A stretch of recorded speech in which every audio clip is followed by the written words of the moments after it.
You're here to wash dishes." "Don't embarrass us," my mother said, fingers biting my elbow as she drove me toward the swinging kitchen door. Crystal laughter scattered along the long table. Tiffany's future in-laws glanced away, pretending not to hear. Derek studied his phone like it contained a better sister. I reached for the door, ready to disappear into steam and stainless steel, because disappearing had always been safer than arguing. A chair scraped, slow, deliberate. The room stilled. Grandpa Elliot rose, cane leveled not for balance, but for judgment. "Then I'll eat where she eats," he said. His voice wasn't loud, yet the air shifted around each word. Tiffany's future mother-in-law set her fork down. My father lowered his glass an inch, eyes narrowing as if etiquette might rescue him. Clarissa flushed but kept her grip. "Dad, she's being dramatic," she said. "This brunch is important." "Enough," he said, and the cane settled like a gavel. "I remember where we came from. I won't watch you shame my granddaughter because she helps." He turned to me. "Ashley, sweetheart, may I join you in the kitchen?" My throat tightened. "You want to eat with me?" He nodded once. "I'd rather break bread with gratitude than pose with pride." We took 2 mismatched stools at the prep counter while servers whispered apologies and slid over plates. He refused the salmon tartare and asked for eggs and toast, as if simplicity could bless the room. Through the porthole window, I saw faces tilt our way, curiosity masking relief that scandal had moved off stage. Grandpa watched them too, then shook his head. "Your mother has changed," he said. I didn't answer, because agreement sometimes sounded like betrayal. He set his fork down carefully. "I want to ask you something. Why didn't you speak up?" I traced the moisture on my water glass, counting breaths. "Because it never matters," I said. "Because silence is cheaper than another scene."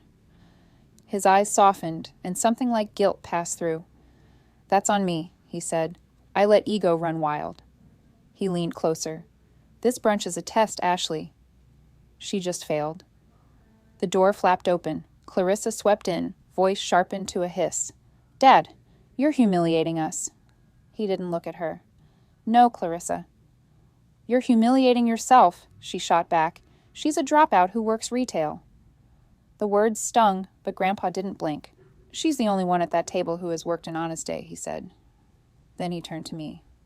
"I would rather give her everything than bankroll a performance." My heart thudded. "Give what?" I asked. He smiled, tired and certain. "We'll talk at the house." Clarissa's face blanched at that, which told me more than his answer. I looked at the clock above the ovens, memorizing the time the room chose sides. Servers pretended to polish cutlery while their eyes recorded every line, witnesses I hadn't realized I needed. Grandpa finished his toast and tapped his cane twice, a private signal we had used when I was little. Time to go. I stood, smoothing my apron even though I wasn't staff, and pushed through the door into the noise of the dining room.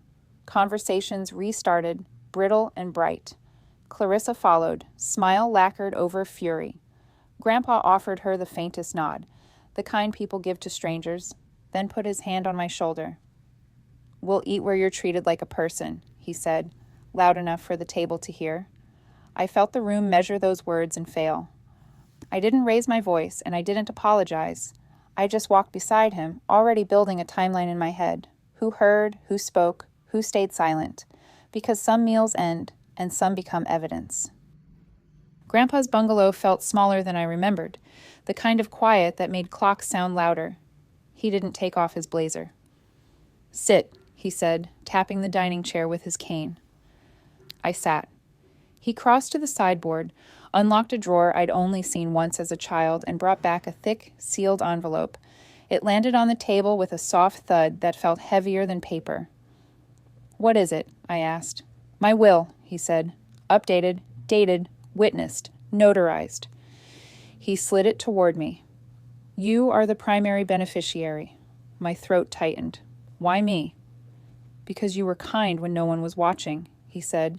"Because you stayed decent without applause." He exhaled, the lines at his eyes deepening. "And because I let your mother's vanity turn this family into a stage." I peeled back the flap. Inside, neat tabs marked house, land, retirement shares, trust.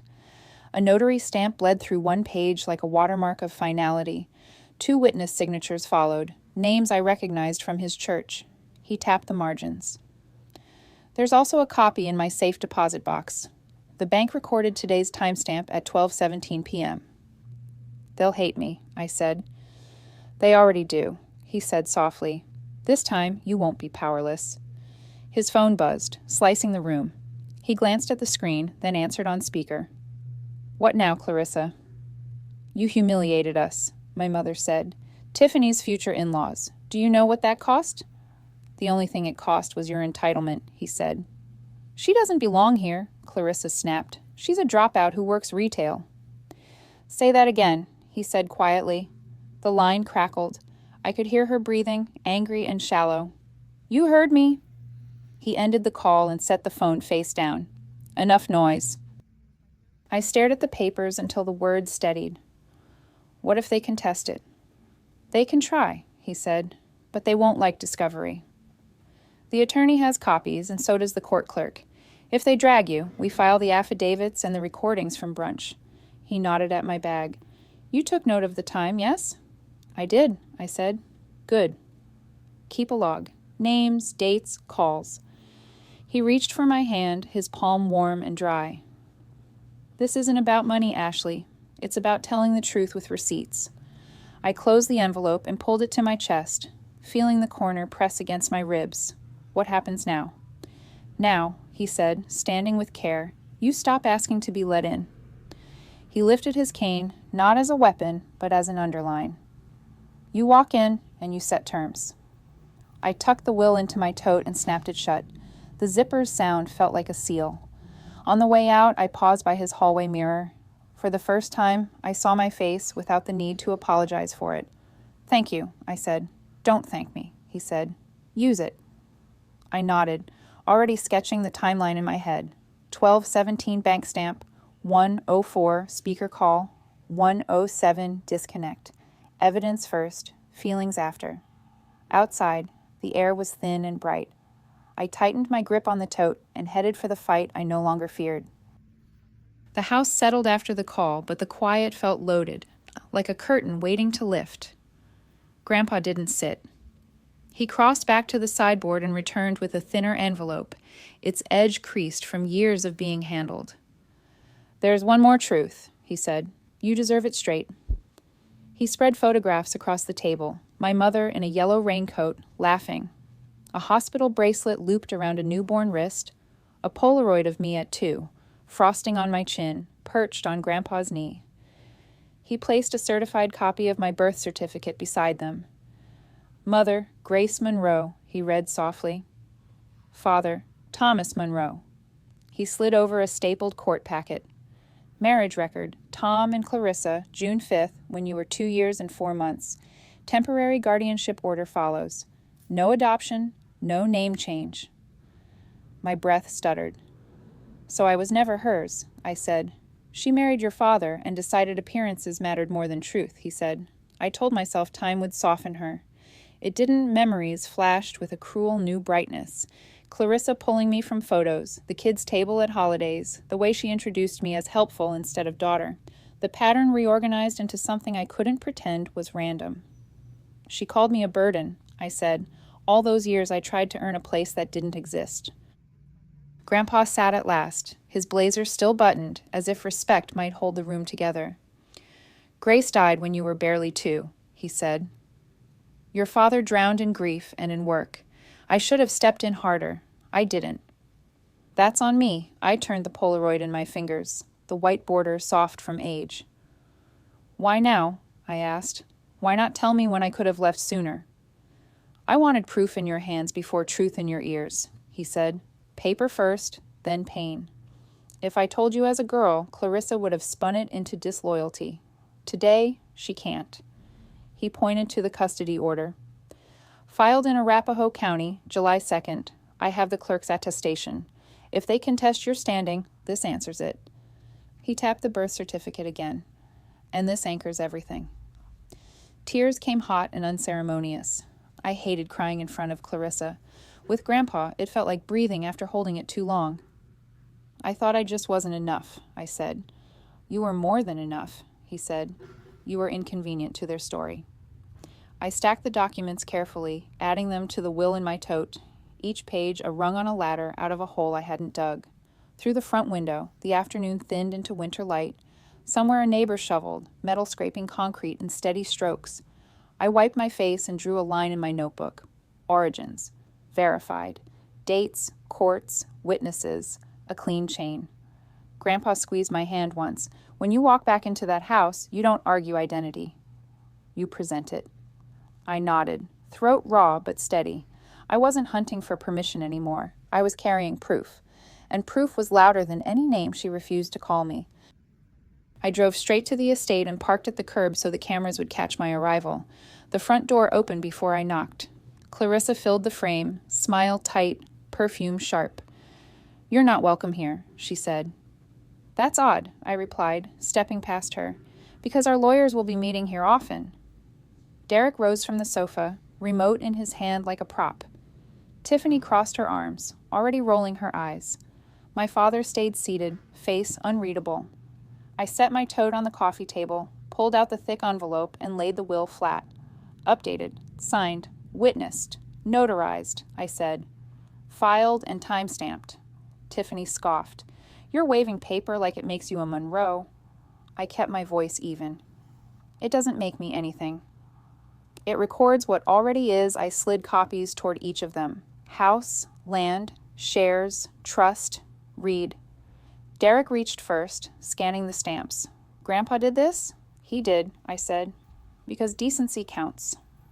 Clarissa didn't touch hers. This is manipulation, she said. He's old. Confused. We'll contest. You can try, I said, but discovery will be thorough. The brunch recording, the speaker call at 1:04 p.m., the clerk's attestation. Do you want the list? She glanced at my father. He stared at the document, jaw working, but silent. Tiffany broke the pause. So you think money makes you family? I think truth does, I said. And truth says I'm Grace's daughter. The room tilted. Clarissa's eyes flashed. Don't you dare say her name. Why not? I asked. You took mine often enough. Derek stepped between us, palms raised. Let's calm down. No, I said quietly. Let's be honest. You spent years calling me helpful, or the one who can run dishes. You told vendors I'd cover tips. You pushed me out of photos. Say it to my face, Clarissa. Say I was never your daughter. Something in her posture snapped. She closed the distance in 2 strides and struck my cheek with an open palm. It wasn't hard enough to stagger me, just precise enough to humiliate. Tiffany gasped, Mom, like the word could soften it. Derek swore under his breath. My father didn't stand. I let the heat bloom and didn't raise a hand. Thank you, I said, voice steady. That will be useful. I lifted my phone where the voice memo I had started on the porch still rolled, the waveform pulsing. The foyer camera winked red above the stairs. Multiple angles, I added. Clarissa's face drained. You set me up. No, I said. You set your pattern. I recorded it. I angled my phone, taking a mirror shot of the mark. 1 click, 1 timestamp. Evidence first, feelings after. Tiffany grabbed her copy of the will and threw it back onto the table. You can't cut us out of everything. I haven't cut anything, I said. I've drawn a boundary. I gathered my papers, sliding them into the envelope with crisp edges. Here's what happens next. Counsel will contact you. Until then, don't call me, don't corner me, and do not touch me again. Derek swallowed. Ash, please. Save it, I said, softer than the words deserved. You had years. I walked to the door without looking at my father. The knob was cool under my fingers. The hallway smelled faintly of lemon oil and old flowers. On the porch, I stopped long enough to log the time, 3:42 p.m., and to breathe until the sting in my cheek sharpened into purpose. Some families share meals. Mine had taught me to keep records. The door swung inward before I could step off the porch. Grandpa stood there, cane planted like a period. Beside him waited a woman in a camel coat, auburn hair clipped back, eyes both kind and wary. Clarissa's mouth fell open. No, she breathed. Grandpa didn't flinch. Ashley deserves the truth, he said, and guided the woman inside. I stared. Who is she?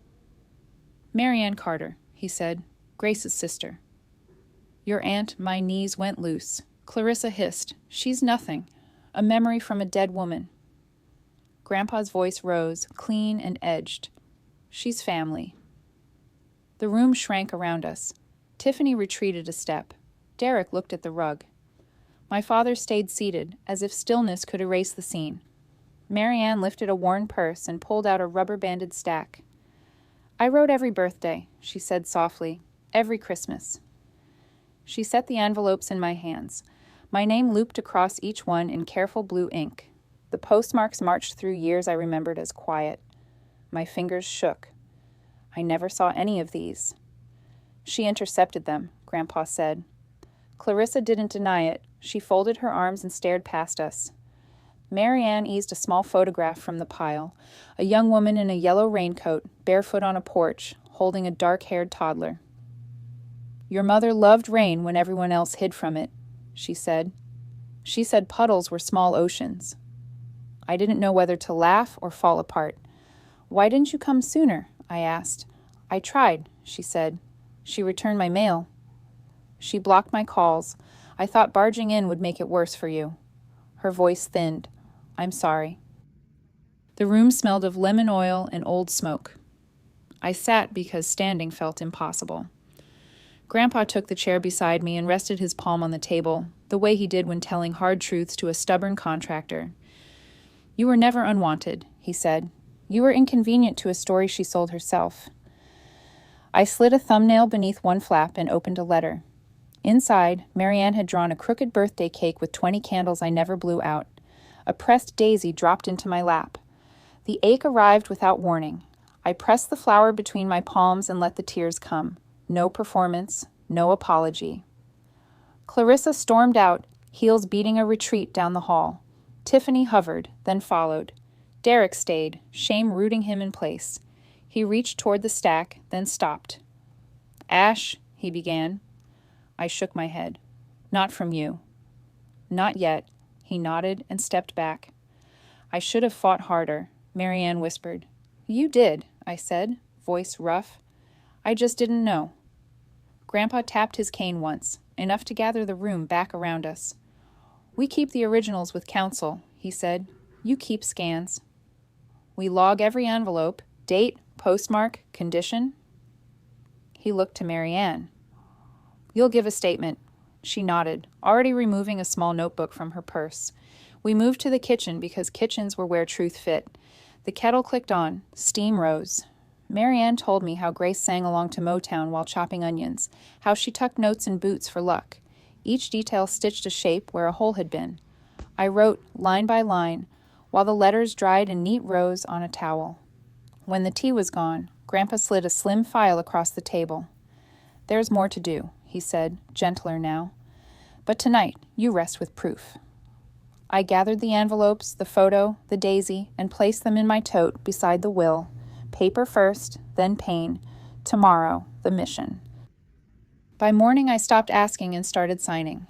At 9:02 a.m., I convened the Monroe Foundation Board, Grandpa, 2 community trustees, and me, inside the small conference room that still smelled faintly of copier toner. The secretary read Resolution 202, reassigning chair and fiduciary control. I moved, Grandpa seconded, the vote carried 3-0. Minutes captured every detail: time, motion, roll call, signatures. The gavel felt light in my hand. At 10:11, the bank officer confirmed removal of Clarissa and Tiffany as authorized users. Dual signatory now requires Monroe Carter only, she said, emailing confirmation number B4176. At 10:43, sponsorship revocations went out. The venue credit, the florist account, the tuxedo line that had enjoyed legacy pricing. Each email included invoice numbers and effective dates. I copied counsel and archived auto receipts into a folder named Severance. Executed. Derek's internship sat next on the agenda. I didn't enjoy it, but I signed the rescission with notes about nepotism controls and a referral to a public program that didn't carry our name. At 11:32, HR replied, received. I breathed, slow and even, because fairness had to look like fairness even when it hurt. By noon, my phone buzzed hard enough to rattle the glass. Clarissa. Then the door shook. I opened it, leaving the security chain in place. Her lipstick was perfect, her eyes were not. Reverse it, she said, voice low enough to pass for composure. You've humiliated us, pulled accounts, canceled contracts. This is my family. It's mine too, I said. And this is governance, not revenge. The money serves mission, not image. You're a clerk with keys, she hissed. When the guests stop coming, remember who built the staircase you're standing on. I kept my tone even. Receipts built it. Donor ledgers, audited books, volunteer hours. The staircase never belonged to your performance. She pressed her palm to the chain. You can't shut me out. I already did on the accounts, I said. I lifted my phone so she could see the stack. Resolution 202.pdf, bank_B 4176.msg, vendor_reroute_notice.pdf, paper first, then pain. I learned from you. People will choose us, she said. They always do. Then let them choose, I said. But they'll read the minutes before they RSVP. For a heartbeat, I saw the calculation give way to fear, the mask slipping at the corners. Her voice cracked. You think you've won. I think I've drawn a line, I said, and I will stand on it. She straightened, smoothing her sleeve. You were born to clear plates. Then I cleared the table, I said, and closed the door until the chain clicked home. I logged the time, 12:07 p.m., and added the encounter to my timeline. In the next room, Grandpa poured tea and slid over a pen. One more signature, he said gently, tapping the charter amendment that redirected gala budgets to shelters and scholarships. I signed, the ink drying fast. Power wasn't a roar. It was a record. Dates, votes, confirmations, stacked so high that no one could pretend not to see it. When the final email pinged processed, I let my shoulders drop. The house felt different, as if a window had finally been cracked. Outside, the drive lay empty. Inside, the ledger, the letters, and the minutes sat aligned under a paperweight shaped like a small brass heart. I wasn't chasing their approval anymore. I was stewarding a legacy they had used like scenery. The lakeside hall wore its glitter like armor, paper lanterns, a Prosecco wall, a neon sign that read, Tiff and Forever. I arrived at 4:02 p.m. with Grandpa on my arm and Marianne just behind us. Conversations stuttered, then stopped. Even the DJ's playlist hiccuped. Clarissa moved first, heels biting the parquet. You can't be here, she said, smiling with her teeth. Grandpa lifted his cane level with her wrist. Try me. Tiffany's jaw dropped. What are they doing here? Her future mother-in-law whispered. I stepped forward, calm carrying me like a current. I'm not staying, I said. I'm delivering something. I handed Tiffany a cream envelope. She tore it open, expecting apology. Her eyes scanned the page, then again, slower. What is this? A receipt, I said. Donation number SF2129. Every item on your registry converted to gifts for the women's shelter. In your name. You use my name to look charitable? She snapped. I used it to remind you what generosity looks like, I replied evenly. There's also a letter inviting you to visit the shelter. Meet who your gifts will help. Gasps rippled. A bridesmaid's flute chimed against her bracelet. Clarissa stepped between us. Undo it. Now, can't, I said. Settlement confirmation hit at 3:41 p.m. Ask your email. I turned to the catering table. Also, delivery reroute number CK709. Your custom cake was redirected this morning to Lakeside Children's Home. They're cutting it at 5. I nodded toward the backup sheet cake sweating under fluorescent frosting. This one is on us. Enjoy. Her face went white-hot. You're humiliating us. No, Grandpa said, voice low. Humiliation requires innocence. Tiffany's fiancé's mother cleared her throat and almost apologetically clapped once. A few guests followed, awkward, uncertain. Marianne touched my elbow, a small anchor. You think this makes you better? Tiffany said, hands shaking. It makes the day matter, I answered. and it keeps the Monroe name from funding a pageant. Clarissa leaned close enough for me to smell her perfume. You will regret this. I tilted my head. Perhaps. But I won't regret the receipts. I slid duplicates onto the gift table. Donation number S, F2129. Vendor reroute number CK709. Paper corners aligned. Dates visible. Derek stood near the DJ, lips pressed thin. For a second, our eyes met. His expression wasn't approval. It was relief, threaded with fear. I looked away before it softened me. I didn't wait for more theatrics. We're done, I told Grandpa. He offered Tiffany a nod that felt like a benediction withheld. Marianne paused by the bridesmaids. If any of you want volunteer hours, the shelter needs hands, she said gently. One girl pocketed the card. We stepped back into afternoon light. The lake smelled metallic and clean, a breeze lifting the edge of my dress. In the quiet between car doors, doubt pricked, sharp and uninvited. Was this justice or spectacle? Marianne saw it pass across my face. Impact, she said, reading me. You chose impact. I exhaled. And paper. Grandpa smiled sideways. Paper is how impact remembers. He patted my hand once, and we drove away while the hall's neon slogan flickered behind us, insisting on a forever I no longer feared. That evening, I sat on the dock behind Grandpa's house, sneakers dangling over black water. The hall's neon promise, forever, still flickered in my head like a bad jingle. I'd converted gifts to shelter beds and rerouted a cake, and the applause I imagined didn't come. What arrived was a hollow thud in my chest. Marianne lowered herself beside me, careful with her knees. We watched a canoe cut a thin line across the lake. You're quiet, she said. I can't tell if I did the right thing, I said, or if I'm just good at hurting back. She considered that. Impact can sting, especially for people who lived off free polish, she said. But you didn't take, you redirected. There's a difference. Clarissa called it humiliation. She confuses consequence with cruelty. Marianne bumped my shoulder lightly. And you confuse doubt with conscience. Doubt is not an indictment, it's a break. I stared at the ripples. What if the break is the point? What if I'm becoming her? You're not, she said. She hides, you document. She spends to be seen, you fund what's unseen. I let the air in slowly. Crickets started their small machinery. Far down the shore, porch lights clicked on one by one. Grandpa thinks I should keep moving, I said. Paper first, then pain. Write it down, she said. Not the pain, the plan. We went inside. At the kitchen table, I opened my notebook and made a new header, Mission Greater Than Performance. Under it, I listed what the foundation would fund next quarter. Emergency housing, legal clinics, the literacy program Marianne loved. I added a line for transparency reports, publishable, boring, unspinnable. The act steadied me more than any clap ever had. My phone buzzed across the table. Derek, I need to tell you something about Grandpa. It's important.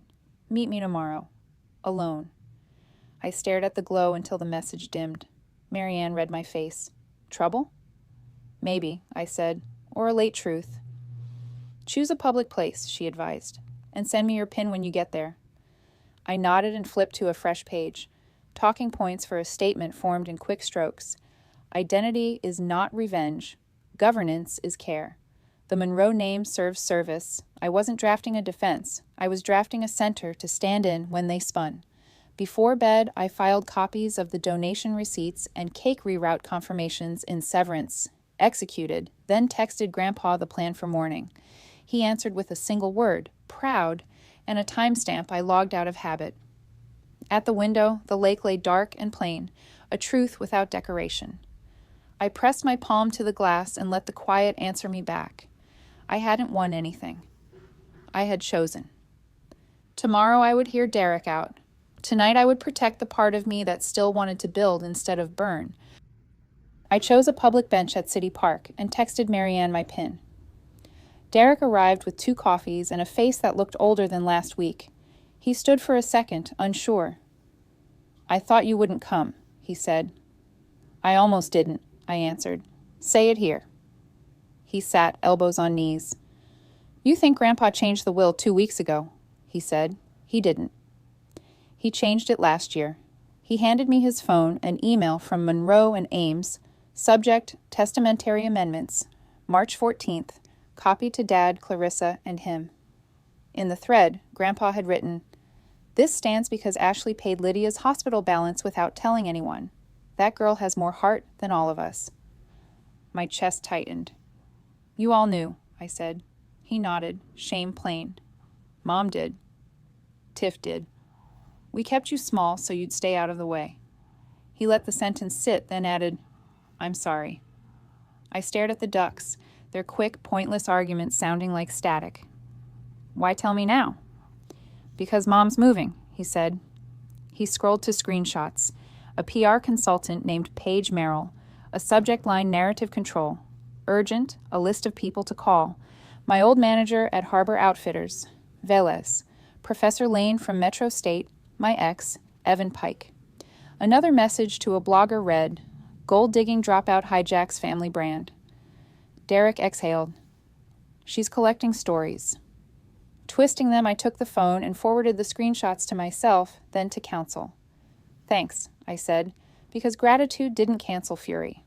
I opened my notes app and wrote, "Smear, evidence," under it, Paige Merrill, Velez, Lane, Pike, calls 8:12 to 9:03 a.m., attach screenshots, preserve headers. "She wants to force Grandpa to reverse," Derek said, "make you radioactive." Then we get ahead of it. I stood because movement helped me think. No counter gossip. Transparency. Derek rubbed his face. "What does that look like?" "A microphone," I said, "and receipts." I called the Foundation's communications lead and booked a podium on the estate lawn for 10 a.m. tomorrow. We'll publish the amendment date, the custody documents, the brunch timeline, the funding reassignments. We'll say the word dropout before she does and ask why a degree matters more than service. He watched me, relief and fear braided together. "Use my messages," he said quietly. "Don't protect me." "I won't," I said. "But I won't humiliate you either." We walked to our cars without hugging. At the curb, I logged times. 10:07 meet, 10:018 screenshots received, 10:026 council CC'd. Back at Grandpa's, I printed the will amendment email and slid it beside the ledger. Marianne underlined names in blue, steady as a nurse. That night I drafted a letter, not a defense, but a declaration. My story isn't about revenge. It's about identity and governance. The Monroe name will serve people, not parties. I added a line that made my hands stop shaking. If you want the truth, read with me. If you want rumor, read without me. I slept with the folder on the chair, the way you keep shoes by the door during storms. In the morning, I would step onto the lawn and choose plain speech over polish. Let her try to spin. I would hand the city the axis. At 9:59 a.m., the lawn filled with cameras and careful smiles. I stepped to the podium between two poster boards, one printed with a QR code labeled Records, the other a clean timeline. Will amended March 14th, email on screen, custody file, Arapahoe County brunch incident, witness list. Grandpa stood behind me like a steady horizon.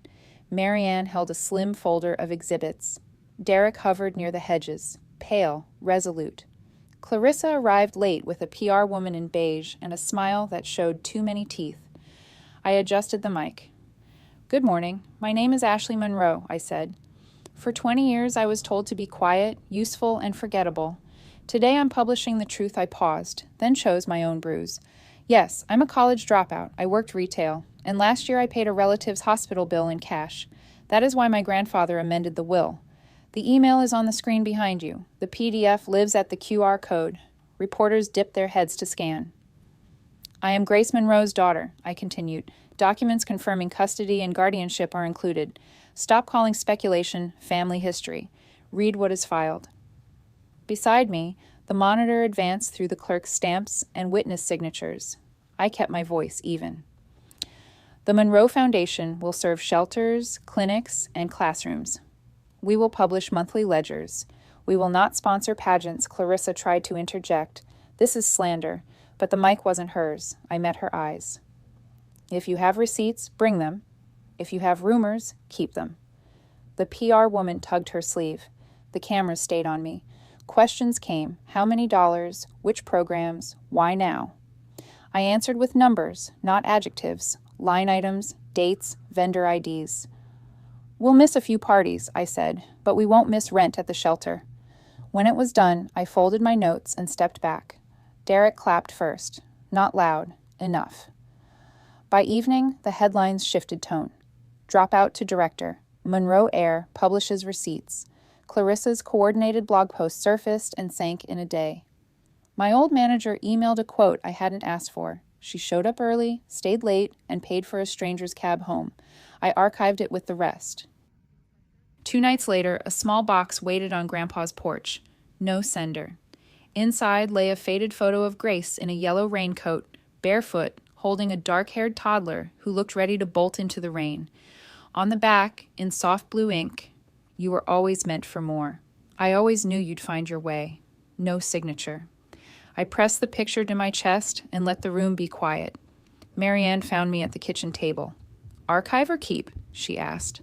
"Both," I said, and slipped the photo into a clear sleeve, then into the ledger's pocket. I locked the drawer, not to hide it, but to honor it. Before bed, I wrote one line in my notebook. Governance is care. The house didn't feel haunted. The lake didn't look like an exit. Clarissa could keep her stage. I had a ledger, a center, and a door I knew how to close. When the lights clicked off across the lawn, I didn't feel triumphant. I felt employed by a legacy that finally told the truth.